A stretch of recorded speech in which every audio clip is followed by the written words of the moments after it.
അമൃത് Veni hair elixir presents daily news പ്രഭാത വാർത്തകൾ powered by Pulimoottil silks KSFE. ഈ ആണുങ്ങൾക്ക് മാത്രം എന്താ ഇത്ര അധികം നെറ്റ് കെയറിലും ഹെയർ ലോസ് ഒക്കെ ഉണ്ടാവണേ? ആണുങ്ങളുടെ ഹെയർ ലോസിന്റെ മേജർ റീസൺസ് തന്നെ ഡിഫറെന്റ് ആണ്. സ്കാൽപ്പിലുള്ള 5-alpha റിഡക്ടേസ് എന്ന എൻസൈം നിങ്ങളുടെ ഹോർമോണുമായി ചേർന്ന് ഹെയർ ഫോളിക്കിൾസിനെ ചുരുക്കുന്നു. Amrut Veni hair elixir for men use ചെയ്യൂ. പുരുഷന്മാർക്ക് വേണ്ടി ബയോടെക്നോളജി പ്രകാരം പ്രത്യേകം ഡെവലപ്പ് ചെയ്തത്. നമസ്കാരം, ഞാൻ ഷാജി പത്മനാഭൻ. ഡെയിലി ന്യൂസിന്റെ പ്രഭാത വാർത്തകളിലേക്ക് സ്വാഗതം. ഇന്ന് നവംബർ 17 ഞായറാഴ്ച. അഴിമതിരഹിതവും കാര്യക്ഷമവുമായ ഭരണ സംവിധാനത്തിന് ലോകായുക്ത കരുത്തു പകരുന്നുവെന്ന് മുഖ്യമന്ത്രി പിണറായി വിജയൻ. വിജിലൻസ് സംവിധാനങ്ങളെ ശക്തിപ്പെടുത്തുകയും അഴിമതിക്കാർക്കെതിരായി വിട്ടുവീഴ്ചയില്ലാതെ നടപടികൾ സ്വീകരിക്കുകയും ചെയ്യുന്ന പ്രവർത്തനങ്ങൾക്ക് ഗതിവേഗം നൽകാൻ ലോകായുക്തയ്ക്ക് കഴിഞ്ഞിട്ടുണ്ടെന്നും മുഖ്യമന്ത്രി പറഞ്ഞു. നിയമസഭ ബാങ്ക്വറ്റ് ഹാളിൽ നടന്ന ലോകായുക്ത ദിനാചരണ ചടങ്ങ് വീഡിയോ കോൺഫറൻസിലൂടെ ഉദ്ഘാടനം ചെയ്യുകയായിരുന്നു മുഖ്യമന്ത്രി.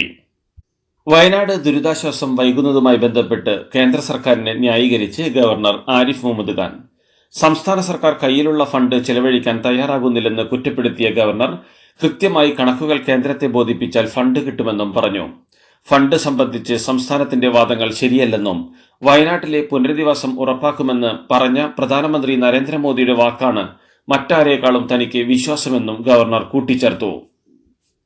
വയനാട് ദുരിതാശ്വാസവുമായി ബന്ധപ്പെട്ടുള്ള കേന്ദ്ര സർക്കാർ നിലപാടിൽ പ്രധാനമന്ത്രിയെ അതിരൂക്ഷമായി വിമർശിച്ച് CPM സംസ്ഥാന സെക്രട്ടേറിയറ്റ് അംഗം M. സ്വരാജ്. പ്രധാനമന്ത്രി വയനാട്ടിലേക്ക് വന്നത് മൃതശരീരങ്ങൾ കണ്ട് ആസ്വദിക്കാനാണെന്നും ഗുജറാത്ത് കൂട്ടക്കൊലയുടെ ഭൂതകാല സ്മരണ എന്നോണമാണ് സന്ദർശനം നടത്തിയതെന്നും സ്വരാജ് വിമർശിച്ചു. മനസാക്ഷി തൊട്ടുതീണ്ടാത്ത പ്രധാനമന്ത്രി കേരളത്തെ വഞ്ചിച്ചുവെന്ന് കുറ്റപ്പെടുത്തിയ സ്വരാജ് പ്രധാനമന്ത്രി മനുഷ്യൻ എന്ന പദത്തിന് അർഹനല്ലാത്ത വ്യക്തിയാണെന്നും പറഞ്ഞു. ശബരിമലയിൽ വനം വകുപ്പിന്റെ എതിർപ്പ് ഉൾപ്പെടെ പരിഹരിച്ചുകൊണ്ടും ഏറ്റെടുക്കുന്ന വനഭൂമിക്ക് പകരം ഭൂമി നൽകിയും സർക്കാർ റോപ്പ് വേ പദ്ധതിയുമായി മുന്നോട്ട്. ശബരിമലയിൽ ഏറ്റെടുക്കുന്ന വനഭൂമിക്ക് പകരം റവന്യൂ ഭൂമി നൽകുന്നതിനുള്ള നിർണായക ഉത്തരവും സർക്കാർ പുറത്തിറക്കി. റവന്യൂ ഭൂമിയുടെ ഉടമസ്ഥാവകാശം സംസ്ഥാന വനംവകുപ്പിന്റെ പേരിൽ പോക്കുവരവ് ചെയ്ത് നൽകുന്നതിനായി കൈമാറിക്കൊണ്ടാണ് സർക്കാർ ഉത്തരവിറക്കിയത്. BJP വിട്ട് കോൺഗ്രസിലെത്തിയ സന്ദീപ് വാര്യരെ പരിഹസിച്ച് K. സുരേന്ദ്രൻ. ജൂനിയർ മാൻഡ്രേക്ക് സിനിമയുമായി സന്ദീപിനെ താരതമ്യം ചെയ്തായിരുന്നു സുരേന്ദ്രന്റെ പരിഹാസം. വോട്ടെണ്ണൽ ദിവസമായ 23 കഴിഞ്ഞും സന്ദീപിനെ അവിടെ തന്നെ നിർത്തണമെന്നും തിരിച്ചയക്കരുതെന്നുമായിരുന്നു സന്ദീപ് വാര്യരുടെ കോൺഗ്രസ് പ്രവേശനത്തെക്കുറിച്ച് സുരേന്ദ്രന്റെ പരിഹാസം. സന്ദീപ് വാര്യർ പാർട്ടി വിട്ടതിൽ സന്തോഷമെന്ന് പാലക്കാട്ടെ BJP സ്ഥാനാർത്ഥി C. കൃഷ്ണകുമാർ. സന്ദീപ് പോയതിൽ BJPക്ക് ഒരു ക്ഷീണവുമില്ലെന്നും തലയ്ക്ക് അഹങ്കാരം പിടിച്ചു പോയവനെ പ്രവർത്തകർ ഉൾക്കൊള്ളില്ലെന്നും കൃഷ്ണകുമാർ പറഞ്ഞു. സന്ദീപ് വാര്യർക്ക് ഇനി വിശാലമായി മുന്നോട്ടു പോകാമെന്നും അദ്ദേഹം എടുത്തത് ശരിയായ തീരുമാനമാണെന്നും കോൺഗ്രസിന് ഇനി നല്ല കാലമാണെന്നും മുസ്ലിം ലീഗ് നേതാവ് PK കുഞ്ഞാലിക്കുട്ടി. സന്ദീപ് വാര്യർക്ക് പിന്നാലെ കൂടുതൽ BJPക്കാർ കോൺഗ്രസിലേക്ക് ഒഴുകുമെന്നും അദ്ദേഹം പറഞ്ഞു. സന്ദീപ് വാര്യർ മതേതരത്വത്തിന്റെ വഴിയിൽ വന്നത് സ്വാഗതം ചെയ്യുന്നുവെന്നും അദ്ദേഹം പറഞ്ഞു. BJP വിട്ട് കോൺഗ്രസിൽ ചേർന്ന സന്ദീപ് വാര്യർ ഇന്ന് പാണക്കാട്ടെത്തി മുസ്ലിം ലീഗ് അധ്യക്ഷൻ പാണക്കാട് സാദിഖ് അലി തങ്ങളെയും യൂത്ത് ലീഗ് അധ്യക്ഷൻ മുനവർ അലി തങ്ങളെയും കാണും. സന്ദീപ് വാര്യരെ മുനവർ അലി ശിഹാബ് തങ്ങൾ ഫേസ്ബുക്കിലൂടെ സ്വാഗതം ചെയ്തിരുന്നു. ഇതിന് പിന്നാലെയാണ് സന്ദീപിനെ പാണക്കാട്ടേക്ക് ക്ഷണിച്ചത്. പാർട്ടി വിട്ട BJP നേതാവ് സന്ദീപ് വാര്യരെ പരിഹസിച്ച് BJP സാമൂഹ്യ മാധ്യമമായ Xൽ BJP കേരളം എന്ന പേരിലുള്ള പേജിലാണ് സന്ദീപ് വാര്യരെ പരിഹസിച്ചുള്ള വീഡിയോ ഷെയർ ചെയ്തിരിക്കുന്നത്. സ്നേഹത്തിന്റെ കടയിലെ പഞ്ചാര എന്ന ക്യാപ്ഷനിലാണ് വീഡിയോ. കോൺഗ്രസ് സമ്മേളനത്തിൽ സന്ദീപ് വാര്യർ അഭിസംബോധന ചെയ്യുന്ന വീഡിയോ ആണിത്. മുതിർന്ന CPM നേതാവ് P. ജയരാജൻ വധശ്രമ കേസിലെ പ്രതികളായ RSS പ്രവർത്തകരെ കുറ്റവിമുക്തരാക്കിയ ജഡ്ജിയെ Kerala real estate appellate tribunal ചെയർപേഴ്സണായി സംസ്ഥാന സർക്കാർ നിയമിച്ചു. കേരള ഹൈക്കോടതിയിൽ നിന്ന് വിരമിച്ച ജസ്റ്റിസ് P. സോമരാജനെയാണ് സംസ്ഥാന സർക്കാർ Kerala real estate appellate tribunal ചെയർപേഴ്സണായി നിയമിച്ചത്. ഹൈക്കോടതി നൽകിയ പാനലിൽ നിന്നാണ് ജസ്റ്റിസ് സോമരാജനെ തെരഞ്ഞെടുത്തത്.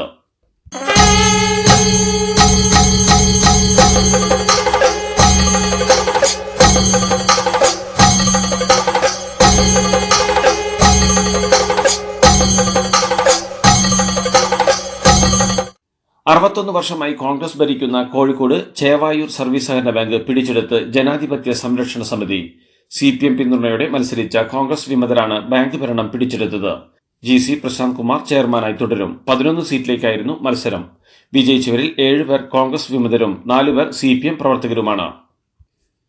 കോഴിക്കോട് ചേവായൂർ സർവീസ് സഹകരണ ബാങ്കിൽ ഇന്നലെ രാവിലെ 8 മണിക്ക് വോട്ടെടുപ്പ് തുടങ്ങിയതിന് പിന്നാലെ കോൺഗ്രസും CPM പിന്തുണയുള്ള കോൺഗ്രസ് വിമതരും തമ്മിൽ കള്ളവോട്ട് സംബന്ധിച്ച ആരോപണ പ്രത്യാരോപണങ്ങൾ തുടങ്ങിയിരുന്നു.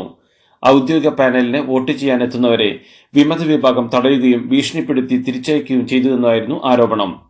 പിന്നാലെയുണ്ടായ സംഘർഷം തെരുവ് യുദ്ധമായി മാറി. തെരഞ്ഞെടുപ്പ് നടക്കുന്ന സ്ഥലത്തെ റോഡിൽ വെച്ചാണ് പ്രവർത്തകർ ഏറ്റുമുട്ടിയത്. കോഴിക്കോട് ഇന്ന് ഹർത്താൽ പ്രഖ്യാപിച്ച് കോൺഗ്രസ്. കോഴിക്കോട് ചേവായൂർ സർവീസ് സഹകരണ ബാങ്ക് തെരഞ്ഞെടുപ്പിനിടെയുണ്ടായ സംഘർഷത്തെ തുടർന്ന് ഇന്ന് രാവിലെ 6 മുതൽ വൈകിട്ട് 6 വരെയാണ് hartal. DCC president Praveen, MK Raghavan MP എന്നിവരാണ് വാർത്താസമ്മേളനത്തിൽ ഹർത്താൽ പ്രഖ്യാപിച്ചത്. ബാങ്ക് തെരഞ്ഞെടുപ്പിലുണ്ടായ CPM അതിക്രമത്തിലും പോലീസ് നിഷ്ക്രിയത്വത്തിലും പ്രതിഷേധിച്ചാണ് ഹർത്താലിന് ആഹ്വാനം ചെയ്തിരിക്കുന്നതെന്ന് UDF അറിയിച്ചു. ചേവായൂർ സഹകരണ ബാങ്ക് തെരഞ്ഞെടുപ്പുമായി ബന്ധപ്പെട്ട് കോഴിക്കോട് നടന്ന സംഘർഷത്തിന് പിന്നാലെ ജില്ലയിൽ ഹർത്താൽ പ്രഖ്യാപിച്ച കോൺഗ്രസിനെതിരെ വ്യാപാരികൾ ഹർത്താലുമായി സഹകരിക്കില്ലെന്നും തങ്ങളുടെ കടകൾ തുറന്നു പ്രവർത്തിക്കുമെന്നും വ്യാപാരി വ്യവസായി ഏകോപന സമിതി വ്യക്തമാക്കി. ഹർത്താലിൽ നിന്നും കോൺഗ്രസ് പിന്മാറണമെന്നും അവർ ആവശ്യപ്പെട്ടു. ടൈപ്പ് 1 പ്രമേഹ ബാധിതരായ കുട്ടികൾക്ക് പരീക്ഷകൾക്ക് അധിക സമയം അനുവദിക്കണമെന്ന് മനുഷ്യാവകാശ കമ്മീഷൻ. SSLC, +2 പരീക്ഷകൾക്ക് മണിക്കൂറിന് 20 മിനിറ്റ് അധിക സമയം സംസ്ഥാന സർക്കാർ കൂടുതൽ അനുവദിച്ചിരിക്കുന്ന മാതൃകയിൽ CBSE സിലബസിൽ പഠിക്കുന്ന വിദ്യാർത്ഥികൾക്ക് കൂടി സമയം അധികമായി അനുവദിക്കണമെന്ന ആവശ്യത്തിൽ മനുഷ്യാവകാശ കമ്മീഷൻ CBSEയിൽ നിന്നും റിപ്പോർട്ട് ആവശ്യപ്പെട്ടിട്ടുണ്ട്. ഹേമ കമ്മിറ്റിക്ക് ലഭിച്ച മൊഴികളുടെ അടിസ്ഥാനത്തിൽ രജിസ്റ്റർ ചെയ്ത 18 കേസുകളിൽ പ്രതികളെ കണ്ടെത്താൻ അന്വേഷണം നടക്കുന്നുവെന്ന് സംസ്ഥാന സർക്കാർ സുപ്രീം കോടതിയിൽ. മറ്റ് 8 കേസുകളിലെ പ്രതികളുടെ പേര് FIRൽ ഉൾപ്പെടുത്തിയിട്ടുണ്ടെന്നും സംസ്ഥാന സർക്കാർ സുപ്രീം കോടതിയെ അറിയിച്ചു. സംവിധായകൻ രഞ്ജിത്തിനെതിരായ ബംഗാളി നടിയുടെ പരാതിയിലുള്ള ലൈംഗിക അതിക്രമ കേസിൽ പ്രത്യേക അന്വേഷണ സംഘം കുറ്റപത്രം സമർപ്പിച്ചു. സിനിമയിൽ അഭിനയിക്കാൻ അവസരം നൽകാമെന്ന് വാഗ്ദാനം ചെയ്ത് കൊച്ചിയിൽ വിളിച്ചു വരുത്തിയ ശേഷം അപമര്യാദയായി പെരുമാറിയെന്നാണ് കേസ്. 5 വർഷം വരെ തടവ് ശിക്ഷ ലഭിക്കാവുന്ന കുറ്റങ്ങളാണ് അന്തിമ റിപ്പോർട്ടിലുള്ളത്. മണ്ഡലകാലത്തിന് വിപുലമായ സംവിധാനങ്ങൾ ആരോഗ്യവകുപ്പ് സജ്ജമാക്കി വരുന്നതായി ആരോഗ്യവകുപ്പ് മന്ത്രി വീണ ജോർജ്. ആരോഗ്യവകുപ്പിലെയും മെഡിക്കൽ കോളേജുകളിലെയും ഡോക്ടർമാരെ കൂടാതെ വിദഗ്ധ സന്നദ്ധ ആരോഗ്യ പ്രവർത്തകരുടെയും സേവനം ഉറപ്പാക്കിയിട്ടുണ്ട്. എല്ലാ പ്രധാന ശബരിമല പാതകളിലും ആരോഗ്യവകുപ്പിന്റെ സേവനം ലഭ്യമാണ്. എല്ലാവരും ആരോഗ്യവകുപ്പിന്റെ നിർദ്ദേശങ്ങൾ കൃത്യമായി പാലിക്കണമെന്നും മന്ത്രി പറഞ്ഞു. പോലീസ് കസ്റ്റഡിയിൽ നിന്ന് ചാടിപ്പോയ കുറുവ സംഘത്തിലേതെന്ന് കരുതുന്ന പ്രതി പിടിയിൽ.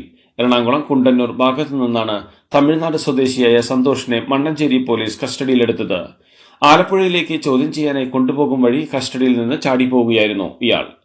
കുണ്ടന്നൂർ നഗരത്തിൽ 4 മണിക്കൂർ നീണ്ട തെരച്ചിലിനൊടുവിലാണ് പ്രതിയെ പോലീസ് പിടികൂടുന്നത്.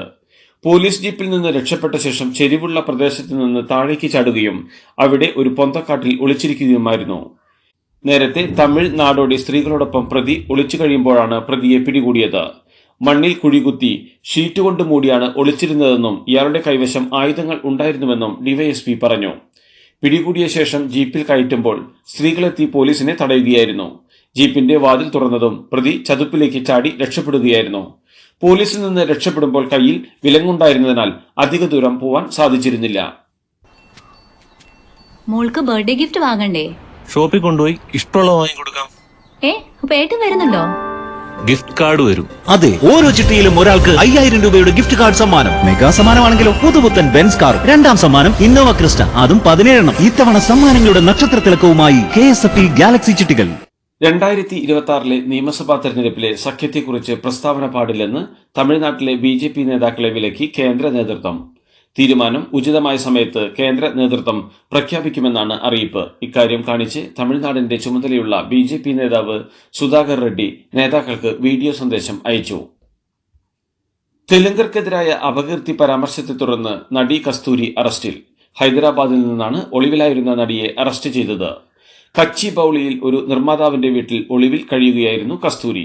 തമിഴ്നാട്ടിൽ നിന്നുള്ള പ്രത്യേക അന്വേഷണ സംഘമാണ് അറസ്റ്റ് ചെയ്തത്. നടിയുടെ മുൻകൂർ ജാമ്യാപേക്ഷ മദ്രാസ് ഹൈക്കോടതി തള്ളിയിരുന്നു. മണിപ്പൂർ അസം അതിർത്തിയിൽ ഒരു കൈക്കുഞ്ഞുൾപ്പെടെ 2 കുട്ടികളെയും ഒരു സ്ത്രീയെയും കൊലപ്പെടുത്തിയ സംഭവത്തിൽ പ്രതിഷേധം ശക്തമാകുന്നു.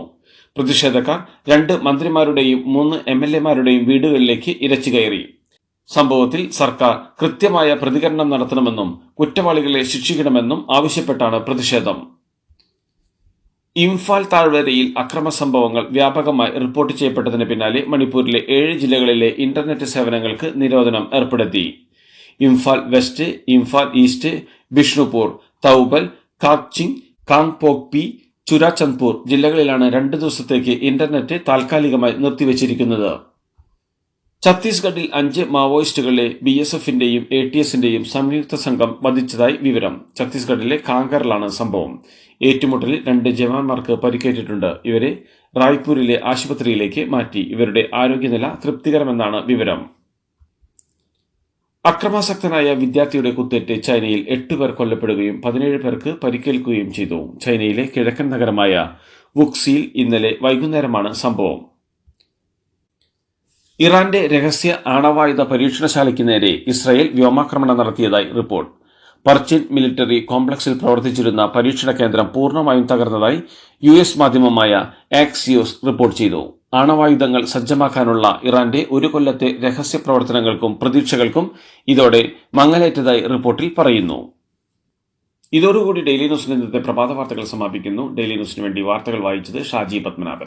ഡെയിലി ന്യൂസ് ലൈവ്.in വാർത്തകൾ വിരൽ തുമ്പിൽ.